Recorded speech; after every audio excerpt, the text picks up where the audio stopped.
Hasil reses nang dilakukan selawas 3 hari oleh anggota Dewan nantinya akan diklasifikasi terlebih dahulu, terutama mengenai usulan nang masih belum terrealisasi hingga wayah ini. Jika nantinya kada bisa terrealisasi, maka akan diusahakan dimasukkan dalam anggaran perubahan atau di anggaran tahun 2021. Rumahnya tidak dipakai. Nah, kami harapkan rumah yang dipakai itu kita... Rises merupakan salah satu kewajiban wakil rakyat baik nang duduk di DPR RI hingga DPRD Kabupaten wan Kota untuk turun ke daerah pemilihannya untuk menyerap aspirasi wan mendengarkan keluhan warga. Hasil rises ini nantinya akan disampaikan dalam rapat paripurna. Ketua DPRD Banjarmasin Hariwijaya wetakoni Prima TV usai penjaringan aspirasi warga di kantor Kelurahan Pengembangan Jalan Pramuka Banjarmasin Timur, Kamarian Minggu 13 Oktober 2019.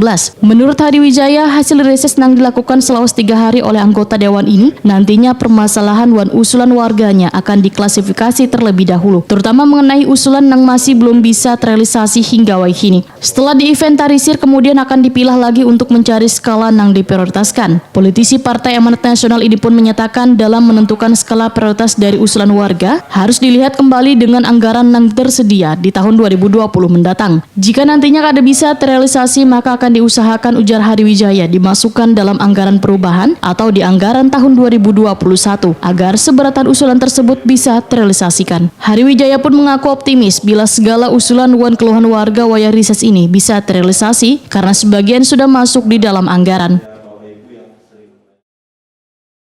Optimis karena yang penting kita berbicara memang ada pendanaan untuk anggaran tersebut. Kita optimis bisa itu tercapai. Jadi kalau pemerintahnya lamban untuk melakukan realisasi itu, apa yang akan dilakukan? Kita akan menegur, kita akan memanggil pemerintahnya, mempertanyakan apa sih kendalanya. Nah, kalau memang itu bisa dipercepat, kenapa tidak? Bila nantinya ada keterlambatan pengerjaan yang dilakukan oleh pemerintah kota, maka Hariwijaya pun menyatakan akan menegur instansi terkait wan mempertanyakan kendala yang terjadi, supaya segala permasalahan berjalan sesuai dengan yang diharapkan.